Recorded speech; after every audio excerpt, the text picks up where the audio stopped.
You're listening to the Childfree Wealth Podcast. We're your hosts, Bri and Dr. J, certified financial planner. Here we discuss life and finances as it relates to being child-free. This podcast is for educational and entertainment purposes only. Please consult your advisor before implementing any ideas heard on this podcast. Welcome back, Childfree Wealth listeners. We have in studio today Lisa Janssen, who wrote a book called Life Done Differently, and she talks about something that we call the standard life plan versus picking your own.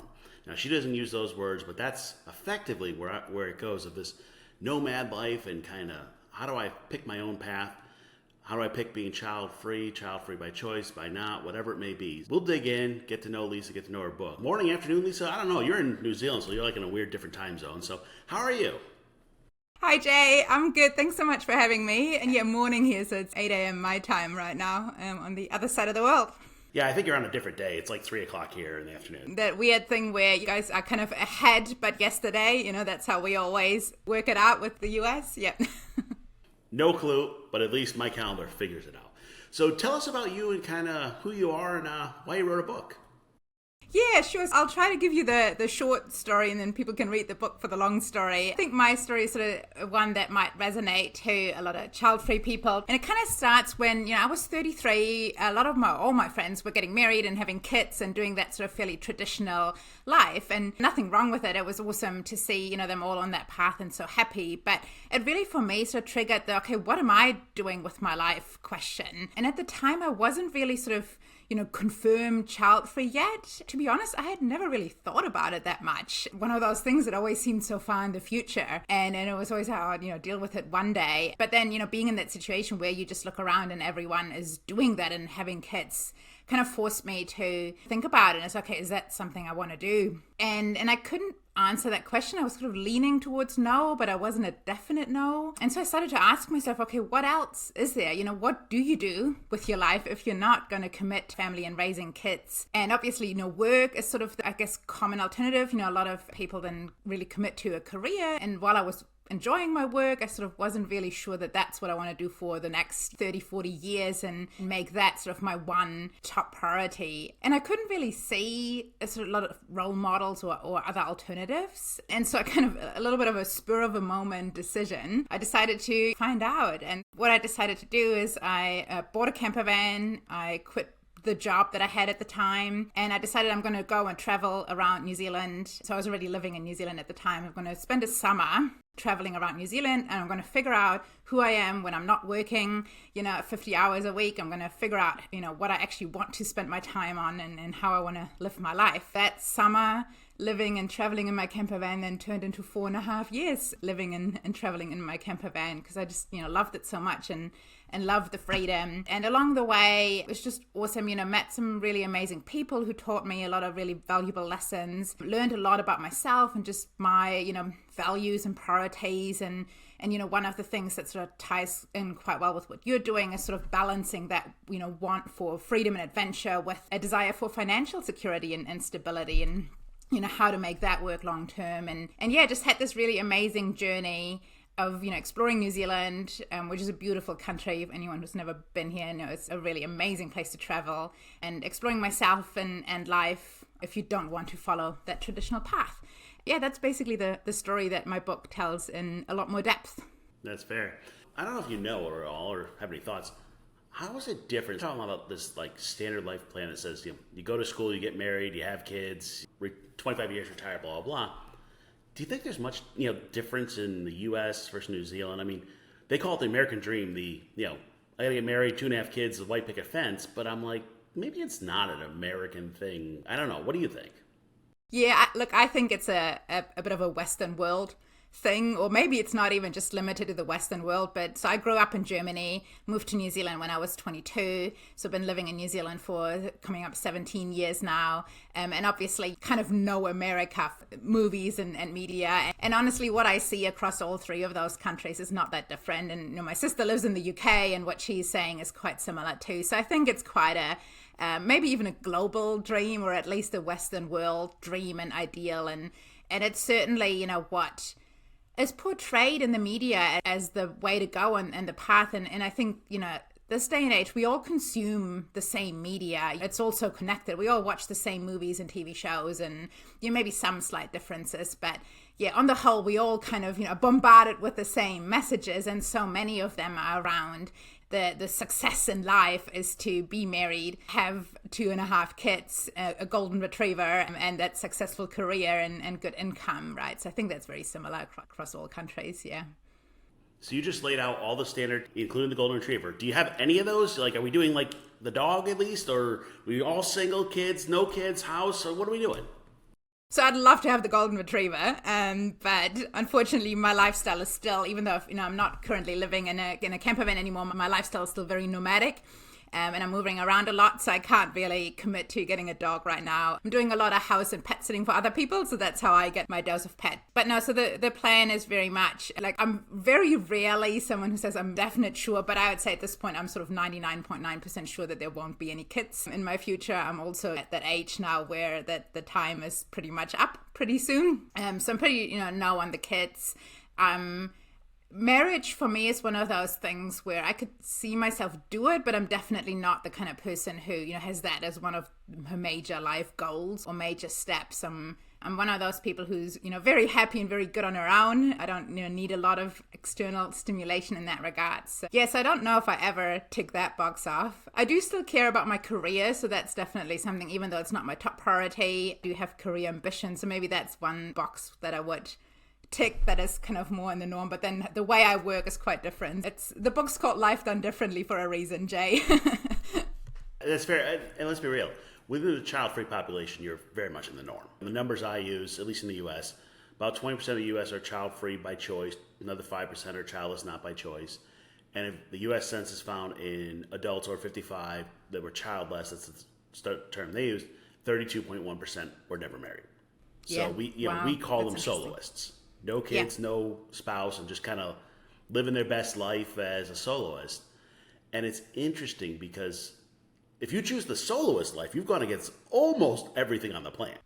And that's hard. The financial side of it, a study out of Fidelity found that living the soloist life costs you about between $400,000 and $1 million in extra money because you can't split an apartment with anyone or whatever else. But it sounds like you're definitely doing the different in many ways. Is that fair?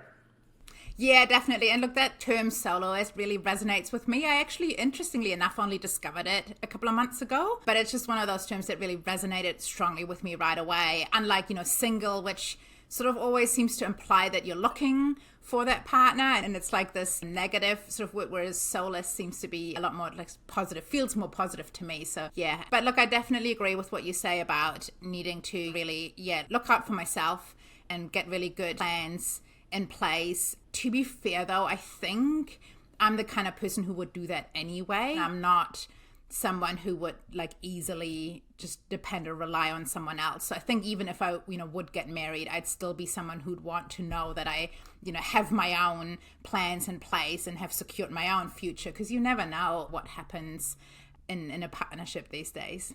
And that's fair. I think when I see the stat 32.1% being never married, as opposed to parents 2.5% were never married, I don't know that means they're single or not.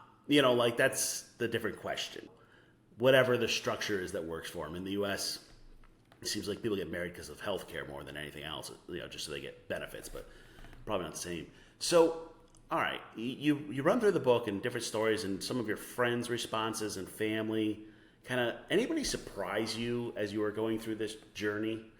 Yeah, it's interesting. I mean, in hindsight, what kind of surprises me is how supportive everyone was, because through the journey I've been on and kind of really embracing this whole child-free terminology, I've embraced that community that comes with it and follow different accounts and podcasts, a part of a community called We Are Childfree, so really become part of it. And through that, heard a lot of stories from other people who've been on that journey, who had a lot of pushback, a lot of criticism, a lot of negativity around them. And so now I look back and it's like, wow, how lucky was I that just about everyone in my life was really supportive. And I'm sure they sort of sometimes were kind of, what the hell is she doing, but never in any sort of, openly negative or unsupportive way. So I've been really lucky that in that regards. And in the book, you talk about, kind of this balance. We call it figuring out your life first, then your finances. But you're talking about figuring out kind of the life you want to live and different things and making space for that. And I have a lot of people I talk to that are just struggling with, okay, I call it the child-free midlife crisis. You hit your personal, professional, financial goals, and then what? And it sounds like you almost hit that a little early, even though it wasn't child-free at first. But talk to me about that journey and how you were able to figure out what you want to be when you grow up. I mean, that's a classic question. Like, what do you want your life to look like? Yeah, look, and to be honest, some days I still ask myself what I want to be when I grow up. So I don't know if that's ever a question you sort of fully answer for good. It's actually really interesting because I used to think that you do, that there will come this moment in my life where I know exactly how I want to live my life and what I want to do. And then from there on, that's it. I have that knowledge and that clarity. And what I've learned since is that it kind of, like for me anyway, it kind of goes through phases. For a few years, I might, be really clear on what I want and how I want to live my life. And then that's followed by another phase where I maybe ask myself those questions again more, or have more doubts, or just looking for a new direction. And actually, I'm kind of going through that a little bit right now, where I've sold the campervan and I'm sort of trying to figure out what's next in that regards. But the one thing that hasn't changed, and that's really sort of come out of this whole journey for me, is sort of the underlying values. What I do in my day-to-day might change, how exactly I live might change, but the values haven't. And I think that's a really sort of, well, it's been for me like a really important, almost like an anchor point in my life and how I approach everything, including like my financial planning. And that's really sort of around I value time and freedom, adventure. To a degree, I'm not the life or death adventure kind of person, but I really value those things. But I also value stability and financial security. And so just knowing that really allows me to then at different times build a life around that in different ways. And that is something that, I think this journey has really helped me realize. And I think hindsight is great, right? Because so in hindsight, I can look back and I realize just that doing that, making that step to really, quit my job, move out of my apartment. I sold pretty much everything I couldn't take with me, just a few things in storage, and really have this completely like clean slate, stepped away from that normal life, that traditional life. That first summer I was traveling a lot in like remote regions, and in New Zealand it's basically like we've got 3 big cities and the rest is like remote and small towns. So I just really stepped away from that traditional life in the city with all the society's expectations and pressures. And for me was a really sort of a trigger to really look at, okay, what do I want, what matters to me, how do I want to live my life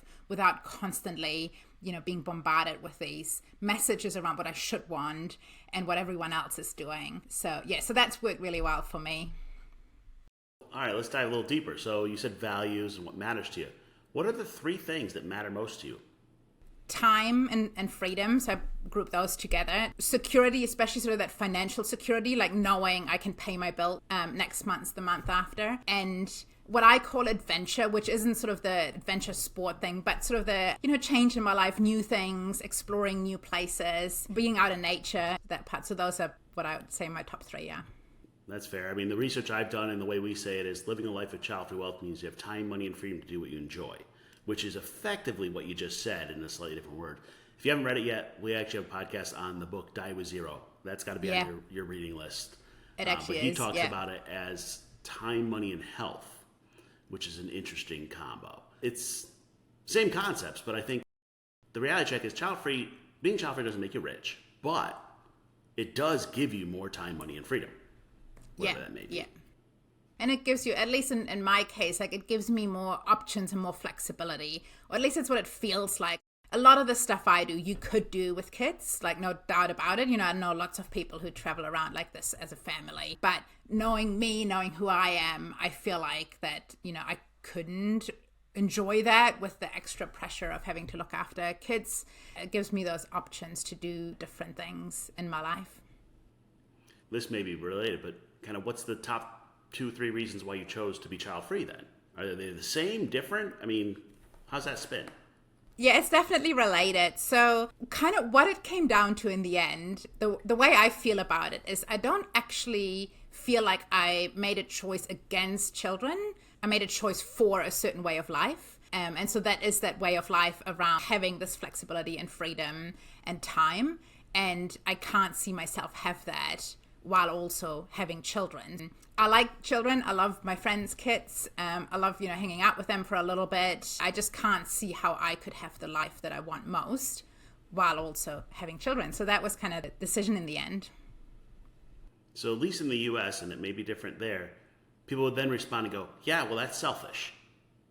I think that's a really interesting comment, right? Because selfish to me means you're doing something that has a negative impact on someone else, right? And I don't see how me not having children has a negative impact on anyone else.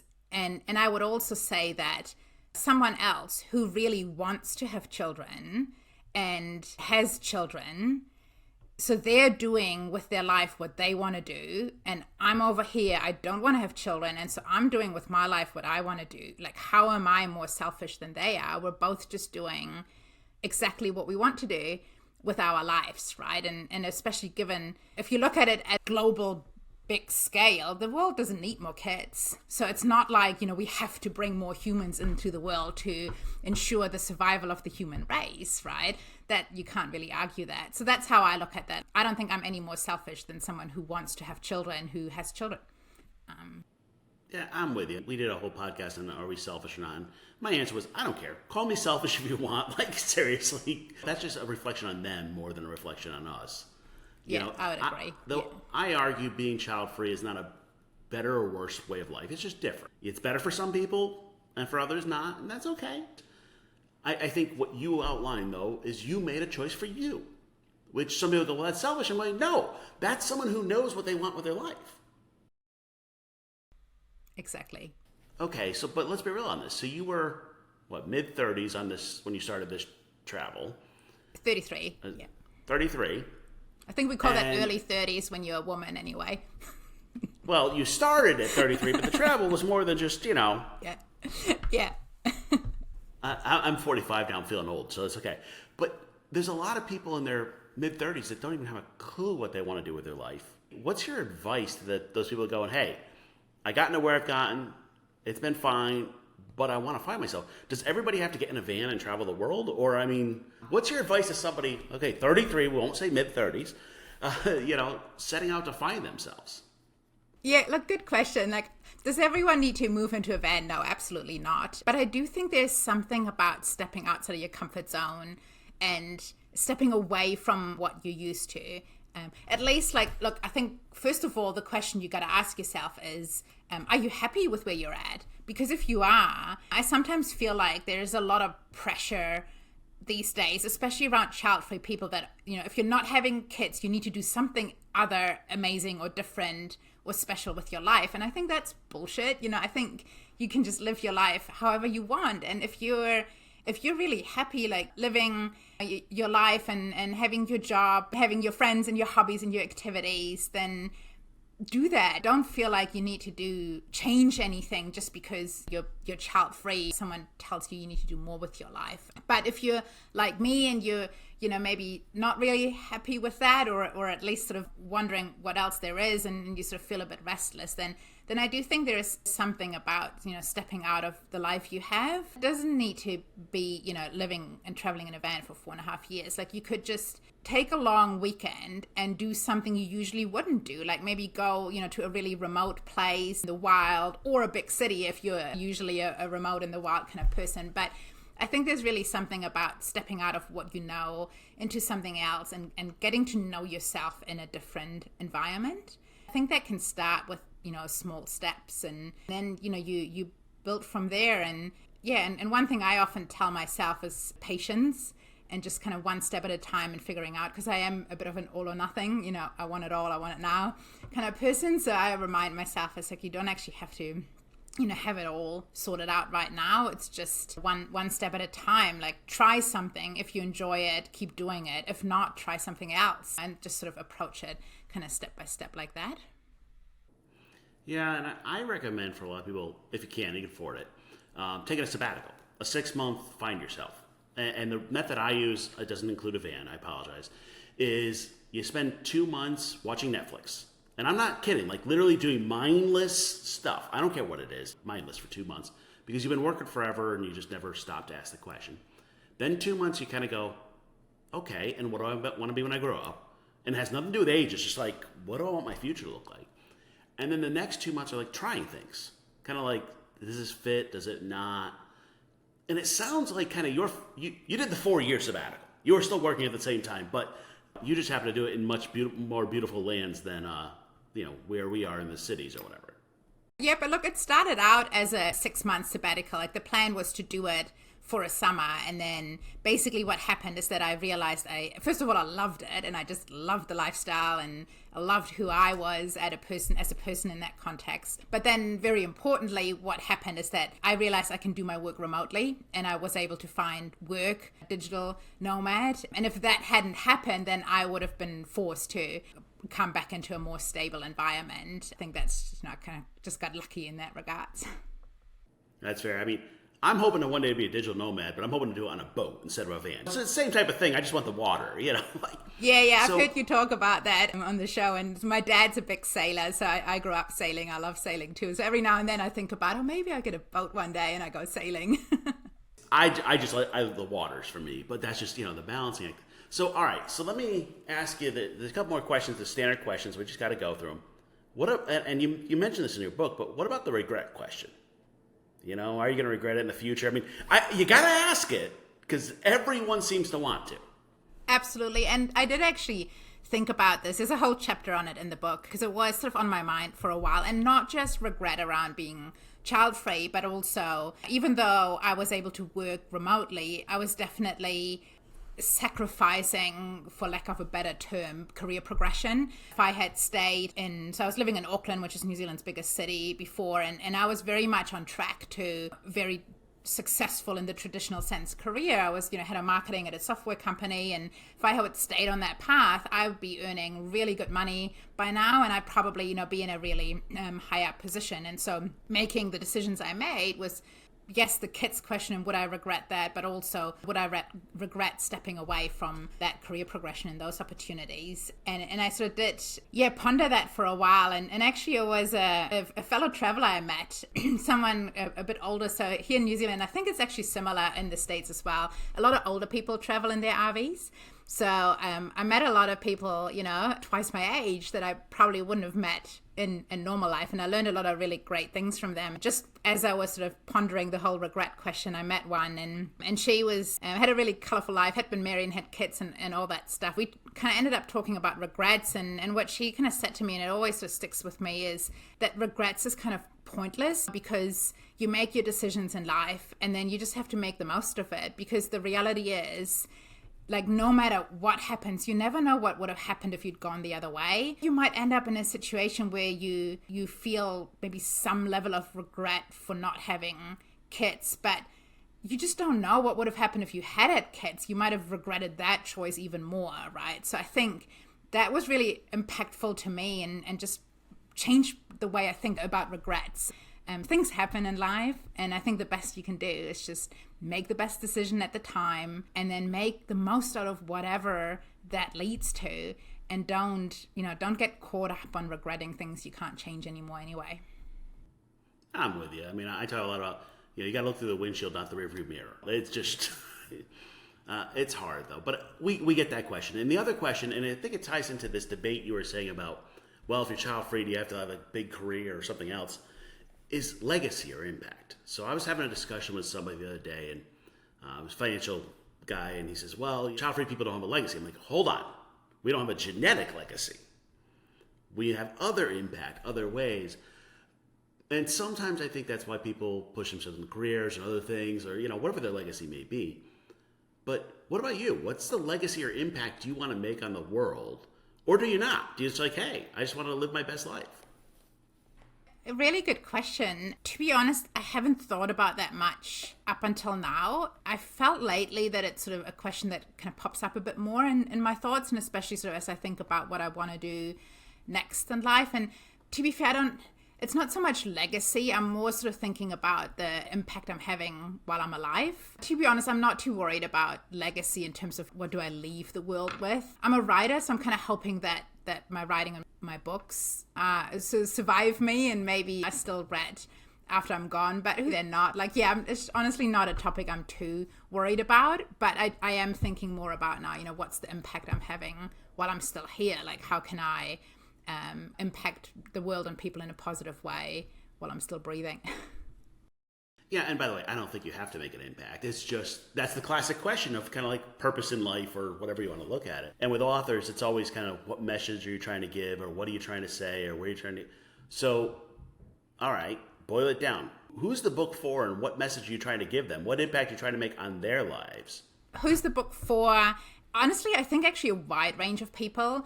Definitely, the child-free community. I think I'm already getting, some really good feedback. It just resonates really well with a lot of people. There aren't a lot of books in that space. I think a lot of people just really enjoy reading a story that seems familiar, that resonates, that they relate to.